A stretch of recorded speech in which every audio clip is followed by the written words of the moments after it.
अस्सलामु अलैकुम वरहमतुल्लाहि वबरकातुहू। ऑनलाइन आसान इस्लामी का मेरे बिलू फैसलाबाद से सैयद शुएब उज़ैशा आपसे मुखातिब है। उम्मीद है आप सब खैरियत से होंगे। रब ताला आप सबको सलामती वाली ज़िंदगी दे और आपकी ज़िंदगी के हर किस्म के मसाइल जो से हैं वो अल्लाह ताला उनमें आसानियाँ पैदा करे।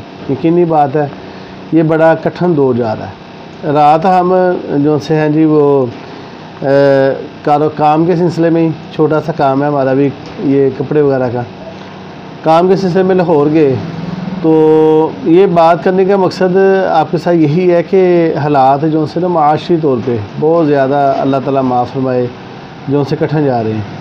तो लाहौर गए, वहाँ पे एक दुकान पे थोड़ी देर बैठना हुआ। तो मैं यकीन करें कि वहाँ पे बैठे मैंने जो देखा वो मुझे उसकी बड़ी ज़्यादा तकलीफ़ पहुँची और तकलीफ़ अभी भी महसूस हो रही है मुझे। उनकी दुख का, दर्द का एहसास है। आप यकीन करें कि उस दुकान पे, बर्तनों वाली दुकान पे मैं थोड़ी देर बैठा, बाकी ख़रीदारी वगैरह कर रहे थे, मैं उधर थोड़ी देर बैठ गया। तो उस थोड़े से टाइम के अंदर, आधा पौना घंटे के अंदर, उस बंदे के पास कस्टमर तो नहीं आए, बुज़ुर्ग थे। तो आज़म मार्केट लाहौर के अंदर ना, उधर रात हम थे। 2 बजे वापसी हुई है रात, काफ़ी टाइम लग गया। तो निकले भी यहाँ पे लेट ही थे, गए तो अल्हम्दुलिल्लाह अल्लाह ने छोटी सी सवारी दी है उस पर, बाकी आते हुए फिर टाइम लग गया। तो उस थोड़े से टाइम के अंदर यकीन करें उनके पास कस्टमर तो नहीं आए, वो भीख मांगने वाले उनके पास आते रहे। तो पहले तो 1-2 आए, मैंने वो दिखने में लग रहे थे कि जैसे ये प्रोफेशनल बंदे हैं जी, जैसे वो मांगने वाले ही हैं। तो 2 ऐसे उनके पास आए वो हेल्प लेने के लिए। मैं उनकी तरफ देख के ना यकीन करें तो बड़ी तकलीफ़ पहुंची मुझे, बहुत ज़्यादा तकलीफ़, कि किसी तरफ से भी वो मांगने वाले, भीख मांगने वाले प्रोफेशनल बंदे नहीं लग रहे थे। यकीन करके जाने, एक हमारी बहन, क्योंकि बहनें सबकी साझी हैं, एक हमारी बहन आई, वो उनके पास हुई तो उसने कहा कि बात की, वो जो बुज़ुर्ग थे उन्होंने समझा कि कस्टमर है ना उनकी, माशाल्लाह कपड़े वगैरह उनकी ऐसे लग रहे थे कि ये कस्टमर है, कोई अच्छी फैमिली से है ना। वो हेल्प लेने के लिए वो बहन भी उनके पास आई। तो मैं बड़ा हैरान हुआ कि हमारे जो माशरती हालात हैं वो किस कदर जो से हैं वो हो चुके हैं कि हमारी जो से ऐसे लोग जो ख़ुद किसी वक्त में दिया करते थे, आज उन्हें हेल्प की ज़रूरत पड़ रही है। तो अल्लाह ताला हमारे हाल पे रहम करे जी, अल्लाह हमारे वतन अज़ीज़ के ऊपर अपना रहम करे और अल्लाह ताला हमारे वतन अज़ीज़ के लिए ऐसे हुक्मरानों का अल्लाह ताला इंतखाब फरमाए जो अवाम के, जो अपनी राया के दुख दर्द को दिल से महसूस करता हो। अल्लाह ताला हमारे मुल्क को शर पसंद और ऐसे जो से हैं नौसरबाजों से रब ताला हमारे मुल्क को बचा के रखे, जो सिर्फ़ जिनका मकसद अवाम का खून चूसना ही होता है कि अवाम को खाएं लूटें जैसे हो सकता है, उनके दुख दर्द का एहसास नहीं होता। तो अल्लाह ताला ऐसे लोगों से, ऐसे मैं तो उन्हें यही कहूँगा कि वो इंसान ही नहीं है, हैवानों से अल्लाह ताला हमारे मुल्क को बचाए। अल्लाह कोई नेक शरीफ इंसान जो सा है ना, जिसके दिल के अंदर इंसानियत है, ऐसे बंदे को अल्लाह हमारा हुक्मरान बनाए, ताकि हमारे वतन अज़ीज़ के जो माशरती हालात जो कि दिन ब दिन गिरते जा रहे हैं, अल्लाह ताला इन्हें अपनी रहमत के साथ अल्लाह ताला इनके अंदर बेहतरियों वाले मामले करे। तो बड़ा कठिन वक्त है जी, अल्लाह ताला वतन अज़ीज़ पे अपनी रहमतें करे, अल्लाह इनके मुहाफ़ज़ों की अल्लाह हिफाज़तें फ़रमाए, अल्लाह वतन अज़ीज़ को सलामत रखे, ताकि आमद रखे रब ताला। तो काफ़ी दिनों के बाद आज से दोबारा से आपके साथ रिश्तों का सिलसिला हमने शुरू किया है। उसकी वजह ये है कि वालदा की काफ़ी तबीयत ख़राब थी, काफ़ी ज़्यादा। तो बीच बीच में तो मैं ऐसे परेशान हो गया कि जैसे पता नहीं इनकी ज़िंदगी जो सी वो थोड़ी रह गई है। ज़िंदगी का तो किसी को कोई इल्म नहीं है कि किसकी कितनी है, किसकी कितनी नहीं है। जवान बेटे दुनिया से चले जाते हैं, बुज़ुर्ग वालिदैन बड़े घरों में कहते हैं और कहते हैं बेटा बारी तो मेरी थी, तू चला गया। हमारे साथ भी ऐसा ही हुआ। छोटा भाई 1.5 महीना हुआ अभी, तकरीबन 30 साल की उम्र में, जवानी के अंदर वालदा के होते हुए दुनिया से चला गया। ये मेरे अल्लाह का निज़ाम है, जो दुनिया में आया है उसने इधर से जाना ही जाना है। कोई 100 साल भी जिले तो भी जाना ही है। तो हम इस दुनिया में ये ना कोई समझे कि पता नहीं ऐसे ही आ गए हैं। अल्लाह ने हमें पैदा इसलिए किया है कि अल्लाह ताला कहते हैं वमा खलक़तुल जिन्ना वल इंसा इल्ला लियअबुदून। अल्लाह फरमाते हैं मैंने जिन्नों इंस को पैदा किया अपनी इबादत के लिए, ताकि मैं देखूं कि क़यामत के दिन आसन व अमला कौन नेक अमाल करके लाता है। तो हम समझते हैं शायद ये ज़िंदगी जो सी है जी वो हमारी ऐसे ही गुजर जाएगी। हमारी नमाज़ों की बड़ी सुस्ती हैं, हमारे बड़े बड़े, तो अल्लाह ताला हमारे अमाल में से सुस्ती को ख़त्म कर दे। छोटी सी बात करूँगा, आपको बुरा नहीं महसूस कीजिएगा। उसकी वजह यह है कि हमारा ये इस्लामी चैनल है और हमने दीन की इस्लाम की बातें आपसे इसलिए करनी होती हैं क्योंकि आपसे हमारा तल्लक रिश्ता जो है वो मोहब्बत का है, प्यार का है, इस्लाम का है। आप हमारे मुस्लिम इस्लामी बहन भाई हैं, इसलिए दीन की बात आपसे करने का मकसद सिर्फ़ और सिर्फ यही होता है कि काश के तेरे दिल में कोई उतर जाए बात कि कोई एक हमारी बहन, कोई एक हमारा भाई अमल करने वाला बन जाए, हमारी निजात के लिए अब काफ़ी कर देगा। तो हमारा मकसद ये होता है कि जहाँ पे हम दुनियावी मामलात को चला रहे हैं, ये दीनी भी है बनता है, इस्लामी चैनल है और निकाह भी रसूलुल्लाह सल्लल्लाहु अलैहि वसल्लम की सुन्नत मुबारक है, तो ये दीनी भी है। तो इसलिए दीन की बात करनी वो मैं बहुत ही ज़रूरी समझता हूँ। आप कोई भी आपके दोस्त हैं, एक मिसाल छोटी सी दूँगा, कोई भी आपके दोस्त हैं या आप जिनसे मिलते मिलवाते हैं, अगर तो वो दोस्त आम है, आम से दोस्त हैं यानी कि बाहर की हद तक ठीक है, मिले दुआ सलाम की, बस कुछ उसमें से कुछ ख़ास दोस्त होते हैं जो आपके दिल को बहुत ज़्यादा लगते हैं।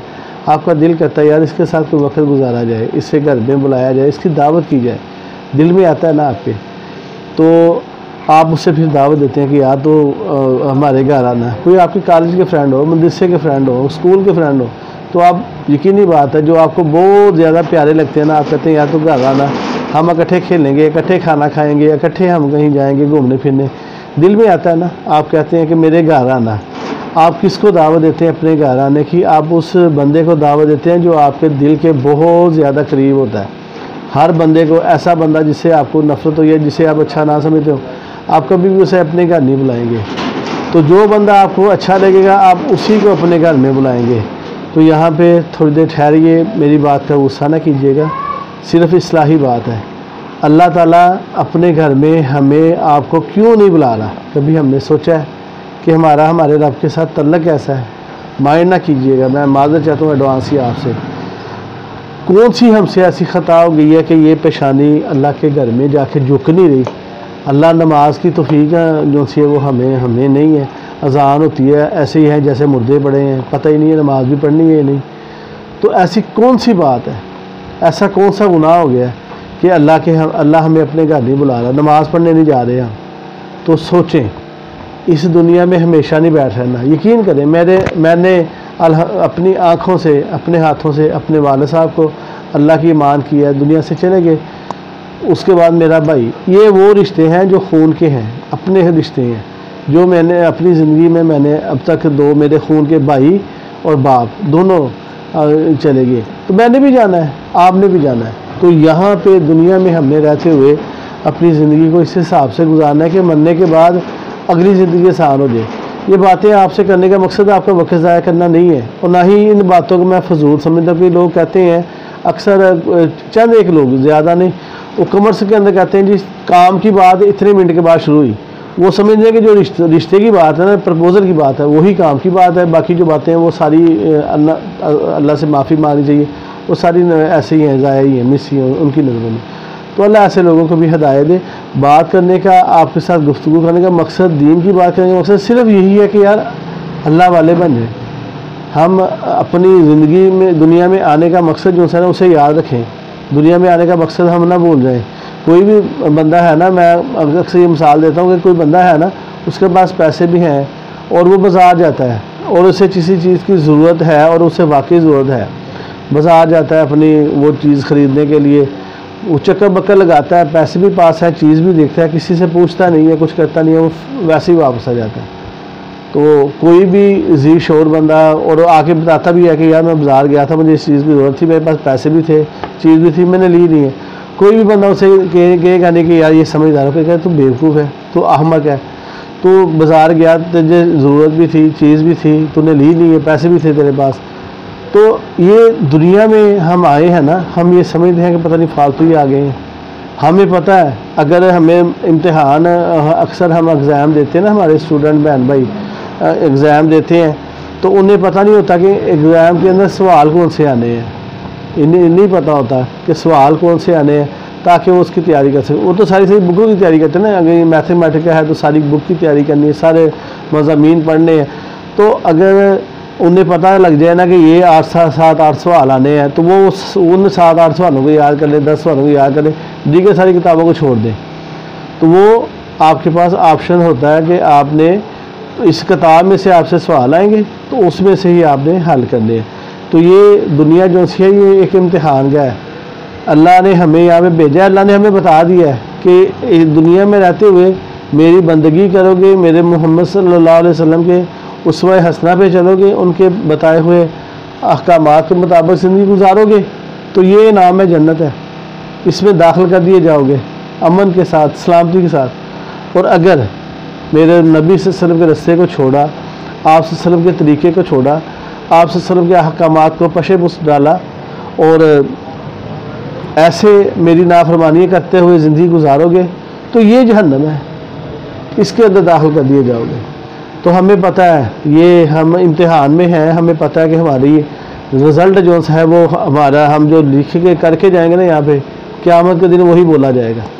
तो इसलिए इधर रहते हुए अपनी जो सी ज़िंदगी है उसे इस हिसाब से गुजारें कि कल बरोज़े क़यामत अल्लाह के सामने शर्मिंदगी ना हो, अल्लाह के सामने आपको पछताना ना पड़े कल बरोज़े क़यामत। कई लोग ऐसे होंगे अपने हाथों को काट काट के खा रहे होंगे, काटेंगे अपने हाथों को कि यार हमने वक्त ज़ाया कर दिया, हमने बहुत टाइम ज़ाया कर दिया। फिर अल्लाह से कहेंगे बारी ताला हमें एक दफ़ा मौका और दे दे, हमें दुनिया में भेज, हम सिर्फ तेरी ही बात करेंगे, अल्लाह हम सारी ज़िंदगी तेरी बात करते रहेंगे। अल्लाह कहेंगे नहीं, वो वक्त था वो चला गया, अब नहीं। तो ये ज़िंदगी सिर्फ एक बार ही मिलनी है, बार बार नहीं मिलनी। इसलिए अपनी ज़िंदगी में कुछ अपनी आखिरत के लिए भी कर लें, ताकि मरने के बाद अगली ज़िंदगी जो सी है ना वो सुकून वाली हो जाए। कुछ लोग कहते हैं जी हमने जान छुड़वा ली दुनिया से, अल्लाह माफ़ फरमाए, अल्लाह माफ़, कहते हैं ना दुनिया से जान छूट गई इसकी। और जान तो मैं कहता हूँ जो ज़िंदा है ना, जब वो मरेगा ना तो जान उसकी फंस जाएगी। जो बद बंदा है ना, मरने के बाद जान उसकी फंस जाएगी, छूटेगी नहीं। कुछ समझते कि मर गया जी इसकी जान छूटेगी, नहीं, जान नहीं छूटेगी। जान उस वक़्त छूटेगी जब आपने अपनी ज़िंदगी अल्लाह और उसके रसूल सल्लल्लाहु अलैहि वसल्लम के तरीके के मुताबिक गुजारी होगी। छोटी सी गुजारिश हदीस का मफ़हूम, उसके बाद इंशाल्लाह रिश्तों की एक तरफ आएंगे। एक बंदा क़यामत के दिन, एक बंदा अल्लाह के दरबार में, उसकी सारी ज़िंदगी जो सी ना दुनिया की ज़िंदगी उसकी सारी दुखों के अंदर गुजरी होगी। तो अल्लाह ताला उसे उठाएंगे, पूछेंगे मेरे बंदे तेरी ज़िंदगी कैसी गुजरी? कहेगा बारी ताला मैंने दुखों के सिवा कुछ देखा ही नहीं है, सारी ज़िंदगी दुखों में ही गुजर गई। अल्लाह कहेंगे, फरमाएंगे अच्छा। अल्लाह ताला उसे जन्नत की सिर्फ हल्का सा ना इस पर डीप करके निकाल लेंगे। अल्लाह पूछेंगे, बाद में पूछेंगे, हाँ बंदे बता कैसी गुजरी तेरी दुनिया की ज़िंदगी? वो जन्नत का नज़ारे देखने के बाद अपने हर दुख, हर परेशानी भूल जाएगा। कहेगा भाई ताला मैंने तो कभी दुख देखा ही नहीं है, मेरी तो ज़िंदगी हमेशा खुशियों में गुजरी है, सुकून की गुजरी है, मैंने तो ज़िंदगी में कुछ दुख देखा ही नहीं है। एक वो बंदा जिसने दुनिया की सारी अपनी मुकम्मल ज़िंदगी में कभी उसका सर भी नहीं दुखा होगा, कभी कोई दुख नहीं उसने देखा होगा। अल्लाह उसे उठाएंगे, उसे कहेंगे मेरे बंदे कैसी ज़िंदगी गुजरी तेरी? कहेगा बारी ताला मैंने तो कभी दुख देखा ही नहीं, मुझे पता ही नहीं दुख होते क्या है, मैं तो बड़ी आशो इशरत की ज़िंदगी गुजारी है। अल्लाह कहेंगे अच्छा। अल्लाह सिर्फ जहन्नम का उसे एक नज़ारा दिखाएंगे, डीप करके निकाल लेंगे। पूछेंगे बाद में कि बता मेरे बंदे कैसी ज़िंदगी गुजरी तेरी? कहेगा या अल्लाह मैंने तो कभी सुख देखा ही नहीं है, मेरी तो गुजरी दुखों के अंदर है, परेशानियों के अंदर है।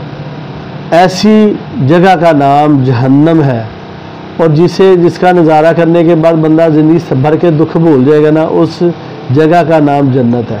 अल्लाह ताला हम सबको अपनी जन्नतों का मेहमान बनाए। तो ये बातें करने का मकसद इस्लाह है। जहाँ पे ये रिश्तों के मामलात हैं वहाँ पे इस्लाही बातें, इसलिए कि आपके जो से ज़िंदगी के मामलात हैं दुनियावी, उसके साथ साथ दीनी मामले भी बेहतर हो और अच्छे तरीके से चलते रहें। ऑनलाइन आसान इस्लामी का मेरे ब्यूरो की वर्किंग कैसे है मुख्तसर आपको बताएंगे इंशाल्लाह। उसके बाद बिला तखीर रिश्तों की तैयारी की तरफ आएंगे। ऑनलाइन आसान इस्लामी का मेरे ब्यूरो एक खिदमत खलक का अदारा है हमारा। इंशाल्लाह अनकरीब हम इस सिलसिले का आगाज़ करने वाले हैं कि जो हमारी गरीब बेसहारा बहनें हैं उनके हम मकबूल जहेज़ और बारात का रिश्तों के साथ साथ इंशाल्लाह हम वो भी इंतज़ाम करेंगे आप दोस्तों के तावन और अल्लाह की रहमत से इंशाल्लाह अनकरीब इसका हम आगाज़ करने वाले हैं इंशाल्लाह बहुत जल्द। ऑनलाइन आसान इस्लामिक का मेरे वीडियो से आप कैसे मुस्तफ़ीद हो सकते हैं, कैसे रिश्ता ले सकते हैं, बड़ा आसान सा तरीका है हमारा। आप हमारी वीडियो देख रहे हैं, चैनल सब्सक्राइब करें। आपको टाइटल देखें, हमारे इस चैनल पे अल्हम्दुलिल्लाह झूठ कुछ नहीं है। जो भी रिश्ते हैं अल्लाह की रहमत के साथ हल्फा तस्दीक लेने के बाद आपसे शेयर किए। कोई भी वीडियो का टाइटल देखें, वीडियो अच्छी लगे चैनल सब्सक्राइब करें, फैमिली के नंबर पर रब्ता करें। आपके इस चैनल पे हमने ये पहली दफ़ा तरीका मुतारफ़ कराया यूट्यूब पे कि हम आपको डायरेक्ट फैमिली का रब्ता नंबर देते हैं कि जो भी रिश्ता है, लड़के का है, लड़की का है, साथ में उनका रब्ता नंबर होता है कि आपको डिटेल पसंद है जी, आप इस पर रब्ता करें। तो दीगर दो लोगों की तरह नहीं है जी, डिटेल खाली बताएंगे। उसके बाद जब आप फिर रब्ते की बात करेंगे तो आपसे कहेंगे जी इतने पैसे जमा कराओ, पहले फिर रब्ता करवाएंगे। तो चले बहरहाल जो प्रोफेशनल बंदे हैं, हक सच की बुनियाद पर काम करने वाले हैं, उनकी तो कोई नहीं। बाकी झूठे लोगों से हमेशा अल्लाह ताला हमें महफूज रखे जी, बचा के रखे। तो आप चैनल सब्सक्राइब करें, चैनल से फीस भी रिश्ता आप ले सकते हैं, कोई भी आपको अच्छा लगता है। इसके अलावा हम रिश्तों के ऐड जो से है ना, जैसे कि ये अभी आपसे चैनल पे हम डिटेल बताएंगे। रिश्तों के ऐड हम फ्री लगाते हैं, यानी कि लड़का है उसकी तस्वीर मुकम्मल डिटेल हल्फन तस्वीर के बाद उसी के नंबर के साथ उसके भाई के बाद के हम आपके चैनल पे लगा देंगे। जो फैमिली लड़के को देखेगी, उसकी डिटेल को सुनेगी, पसंद करेगी, फैमिली के नंबर पर रब्ता कर लेगी। इसी तरह अगर तो हमारी बहन है, बहनों की हम तस्वीरें नहीं लगाते, बहन की सिर्फ डिटेल हल्फन तस्वीर के बाद उसके भाई के वालिद के नंबर के साथ हम आपके चैनल पर लगा देंगे। जो भी फैमिली बहन की वो डिटेल को पसंद करेगी वो फैमिली के नंबर पर रब्ता कर लेगी। यानी कि ये तरीक़ाकार हमारा 3.5 सालों से, बल्कि इससे ज़्यादा टाइम हो चुका है। इसी तरीक़ेकार के मुताबिक हमारे बेशुमार रिश्ते, तकरीबन 80-85% रिश्ते अल्हम्दुलिल्लाह हो चुके हैं और खिदमत खल्क़ का ये सिलसिला अल्हम्दुलिल्लाह जारी है अल्लाह की रज़ा के लिए। आप किसी भी रिश्ते की वजह से परेशान है, हमारे व्हाट्सएप नंबर स्क्रीन पर दे सकते हैं। आप हमारे साथ अपनी डिटेल शेयर करें, अपने रिश्ते की परेशानी बताएं। इंशाअल्लाह मेरे अल्लाह की रहमत से आपकी वो परेशानी इंशाअल्लाह लाज़मी तौर पे आसानियों में बदलेगी। रिश्तों की एडवर्टाइजिंग, रिश्तों के ऐड चैनल से रिश्ता फ्री ले सकते हैं। पर्सन में रिश्ते हम फीस के साथ करवाते हैं। हर वीडियो के अंदर आपको बताते हैं कि सर्विस रजिस्ट्रेशन फ़ीस की वापसी इसलिए नहीं है कि वो खर्च हो जाती है, आपके रिश्ते पर वर्क के दौरान हमें जाना ना पड़ता है, आउट ऑफ सिटी जाना ना पड़ता है, इसलिए आपको ये दफ्तर है। दीगर मामलात हैं जो आपकी सर्विस रजिस्ट्रेशन फ़ीस में से ही खर्च होते हैं, मैनेज होते हैं, तो इसलिए उसकी वापसी नहीं है। तो पहले बताने का मकसद ये कि धोखा हम नहीं देते, झूठ हम नहीं बोलते, गलत बयानी हम नहीं करते, आपके जज्बात के साथ हम नहीं खेलते, सीधी बात करते हैं आपके साथ। आपको समझ आए हम हाजिर, ना समझ आए तो कोई ऐसा मसला नहीं है। पर्सन में रिश्ते फीस के साथ होंगे जी, नसीब के साथ होंगे। इसके अलावा फीस बिना रिश्तों के ऐड और एडवर्टाइजिंग चैनल से रिश्ता ले सकते हैं।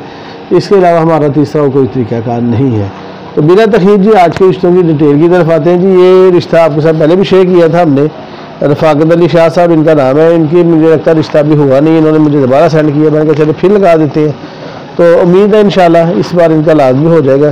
तो आप इनकी तस्वीर स्क्रीन पर देख सकते हैं जी। इनका नाम सैयद रफ़ाकत अली शाह है। सितंबर 1996 में, यानी कि इनकी डेट ऑफ बर्थ है जी 26/9, तो 1996 की इनकी तारीख पैदाइश है। और हाइट इनकी जी 5 फुट तकरीबन 12 इंच, तकरीबन 6 फीट के करीब है। घर का पता इनका मकान नंबर 3 है जी, गली number 3 Shah Jahangir park, Shahdara town, Lahore city के अंदर इनकी रहायश है। मैट्रिक इन्होंने किया जी I com, BA, BBA honours. अपनी मालबा के साथ मुस्तकबिल में MA फिल PhD करने का मनसूबा है इनका। कैरियर प्रोफाइल इनकी एक मजमूई खालस आमदनी जो सी है वो इनकी 63,000 प्लस है इनकी बहाना इनकम। और एडमिनिस्ट्रेशन ब्लॉक का क्लर्क है ये। Frontier work organisation SEC FW सुबह नीम सरकारी इनके जॉब है। साबिक इंटर्न और मौजूदा TR मिलिट्री एजेंसी RO में शामिल होने की मनसूबाबंदी दफ्तर मुस्तकबिल करीब में। ख़ानदानी तफसील जो सी है जी वो इनकी लाइफ स्टाइल, कल्चर, खुले जहन, वालद की मुलाजमत है जी 14वां स्केल सब इंस्पेक्टर बापड़ा में। और इनकी तनख्वाह जो थी वो 81,000 रुपये। माँ का फ़र्ज घरेलू खतून, बहन भाई 2 छोटे भाई प्लस इनकी जी जो सैयद है मकबा फ़िक्र इनका अहले तशरीह है। ये सैयद फैमिली में ये रिश्ता करेंगे जी। और लड़की जो सी है वो अहले तशरीह मकबा फ़िक्र से हो, इसकी उम्र लड़के की उम्र के आसपास हो। पता जो सा जो इनका लाहौर के करीब ठीक है जी। जो सा मुस्तकबिल करीब प्रोग्राम है वो अपने ख़ानदान को बाहर यूरोपीय मुल्क में सेट होने का मनसूबा रखता है। तो लड़की की जो डिमांड है इनकी कम से कम इंटरमीडिएट 12 क्लास से, और इसके से कोई फ़र्क नहीं पड़ता अगर जॉब जो हो ना, इससे कोई फ़र्क नहीं पड़ता। शहरी और देही दोनों इलाकों में काबिल कबूल है। इस रिश्ते के लिए आप रब्ता कर सकते हैं। ये नंबर आप स्क्रीन पर देख सकते हैं 0345 40 45 265, 0324 40 90 746। और दूसरा नंबर है जी इनका 0315 42 166 19, 0313 670 और 34 20 है। और तीसरा एंड वाला नंबर है जी 0313 512 34 20। ये सारे ही इनके कॉन्टैक्ट रब्ता नंबर है। हल्फत नसी के बाद डिटेल आपके साथ शेयर की है। कोई वैसे फैमिली रिश्ते में इंटरेस्टेड हो आप इनके नंबर्स पर रब्ता कर सकते हैं। तो ये दूसरा रिश्ता है जी। आप इन भाई साहब की तस्वीर जो है वो स्क्रीन पे देख सकते हैं जी। इनका नाम 23 साल इस भाई की उम्र है जी। 5 फुट 6 इंच इनकी हाइट है, और एजुकेशन इनकी प्लस जॉब है, और BA जॉब इन्होंने किया हुआ है माशाल्लाह। सैलरी इनकी 60 तो 70 के तक है। इस्लाम इनका मज़हब है जी, और गवर्नमेंट ऑफिसर वाले साहब इनके गवर्नमेंट ऑफिसर है। मदर फोत हो गई है, सिस्टर शादीशुदा है, भाई कोई नहीं है। इनकी डिमांड ये है जी फैसलाबाद से ही रिश्ता इन्हें चाहिए। एनी कास्ट एनी क्वालिफिकेशन भी कोई भी हो ये रिश्ता कर लेंगे। तो ये भाई डिवोर्स वाले हैं। सेकंड मैरिज के लिए इन्हें कोई ऐसी लड़की हो जो इनसे रिश्ते में इंटरेस्टेड हो। आप इनकी तस्वीर और इनकी डिटेल स्क्रीन पे देख सकते हैं जी। कोई भी ऐसी फैमिली हो इस रिश्ते में इंटरेस्टेड हो आप इनके नंबर्स पे रब्ता कर सकते हैं। नंबर आपको बता रहे हैं जी इनका 0318 14 19 128। दूसरा नंबर है जी 0303 095 91 84। ये दोनों इनके व्हाट्सअप नंबर है। दोनों डिटेलें, बल्कि आपके इस यूट्यूब चैनल पे जो भी डिटेलें पड़ी हैं हमने हर डिटेल हल्फत तस्दीक लेने के बाद आपके इस यूट्यूब चैनल पे शेयर की है। तो कोई भी ऐसी फैमिली हो रिश्ते में इंटरेस्टेड हो आप इनके नंबर्स पे इनसे रब्ता कर सकते हैं। इसके अलावा आप कोई भी गरीब बेसहारा बहनें देखें जो फीसें अफोर्ड करने से कासिर हैं, जो दहेज अफोर्ड करने से कासिर हैं, जिनके वालिदैन की कमरें झुक चुकी हैं अपनी बेटियों की अच्छी तालीम और तरबियत करते हुए, ऐसे वालिदैन तक ऐसी बहनों तक हमारा पैगाम लाजमी चाहे हमारे रब्ता नंबर दें, ताकि ऐसे अपनी बहनों के रिश्तों के मामला में हम आसानी पैदा कर सकें। छोटी सी गुजारिश आपसे ये करनी थी कि हमारे पास सेकंड मैच के लिए मेरे पास काफ़ी अच्छे प्रपोजल हैं। ये भी कि अगर कोई हमारी बहन दीन पे अमल करते हुए पहली बीवी की मौजूदगी में दूसरी बीवी बनने पे एग्री है, वो यूरोप जाना चाहती है, मेरे पास रिश्ता है, वो अमेरिका जिस कंट्री में भी जाना चाहे बिना फीस के बिना जहेज़ के आप हमारे साथ कॉन्टैक्ट करें। इंशाल्लाह अगर आप सुन्नत पे अमल करते हुए पहली की मौजूदगी में दूसरी बीवी बनने पे एग्री हैं तो इंशाल्लाह अल्लाह की रहमत से आप हमें दुआएं देंगे कि हम आपके भाई ने आपके लिए कितना अच्छा सोचा है और कितना अच्छा इंशाल्लाह ताला आपको इसका रिस्पॉन्स मिलेगा। अगले रिश्तों के साथ अगले प्रपोजल के साथ बशर्त ज़िंदगी आपसे दोबारा मुलाकात होगी। अपना बहुत ज़्यादा ख्याल रखिएगा और अपनी दुआ में हमें लाजमी याद रखिएगा। अल्लाह हाफिज़ फ़ी अमान अल्लाह।